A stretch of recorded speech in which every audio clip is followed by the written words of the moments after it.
CrackBerry.com. Hey everybody, this is Simon from CrackBerry. Today we're going to be running through Blackberry Protect. It's a really great utility that's baked right into Blackberry 10 and lets you remotely manage your device. So if you lose it, you can lock it down, you can make it beep, you can do all sorts of helpful stuff there. So we're going to dive right in here. It's pretty standard. You know, you go into the system settings. You do that just by swiping down from the top, hitting settings, and you're in there. And there's a dedicated section here for Blackberry Protect.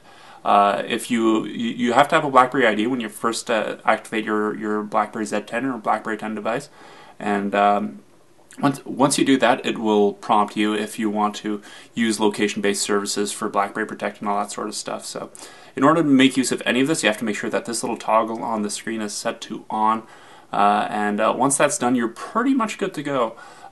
You can dive into location services here a bit further down, and there's additional settings here for getting traffic collection data, so you can use BlackBerry Maps and the navigation features there a little bit more accurately.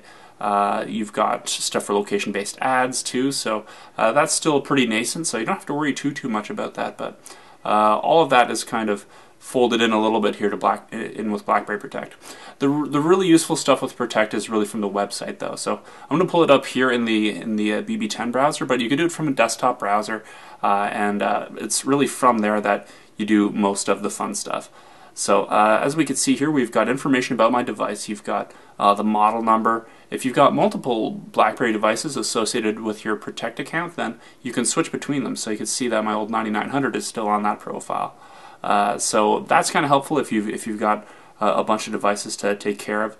And we see all of the main actions here. So view location will ping your device for its GPS coordinates if it's outside and it can get a lock. Once it does, you can see here that we've got pretty decent accuracy, and it's been updated recently.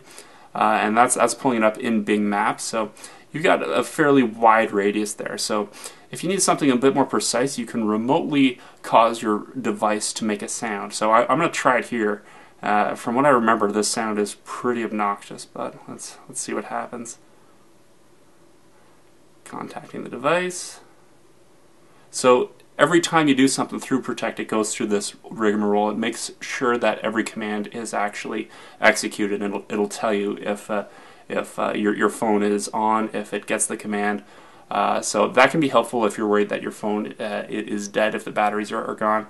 So we're still waiting on the play sound action here. We can check out some of the other actions on the left side pane here. You can also display a message here, so that goes where the usual owner information shows up on the lock screen. So if you want to say, hey, there's a reward for this phone if you find it, but if you don't trust people to quite do that, there is the option here to lock your device and set a new password if you're worried that someone might already know what it is. And if you're really nervous, you can remotely wipe the device. So that's all third-party applications, all personal data, but you got to keep in mind that if you go that route, then you can't use Protect to otherwise work with your BlackBerry. So that's very much a last-ditch measure. You've also got backup utilities up here. You can see under My Data. From there, you can work with remote backups. So right now, I've got my BlackBerry set to backup through Link. That's the desktop software, but you can have it do that wirelessly through BlackBerry Protect. So if you lose your phone and you get a new one, you can just re-register with BlackBerry Protect, and all of your personal information and all that will automatically be restored to the new device. That's about it. I mean, here we go. We see that we've got a little bit of an issue with playing a sound, but we could just as soon do that through the browser, I think. Let's just give that a shot. So that's BlackBerry Protect. It's really easy to use and gives you a lot of really great security options right out of the box. So head on over to protect.blackberry.com. Oh, there we go. That's the annoying sound. There we go. Shut up. So, So as you can see, the sound is highly audible and easy to find if it's hidden underneath a cushion or something like that. So that can be pretty helpful on a day-to-day basis. So Simon Sage from CrackBerry.com, and we've been using Blackberry Protect on the BlackBerry Z10.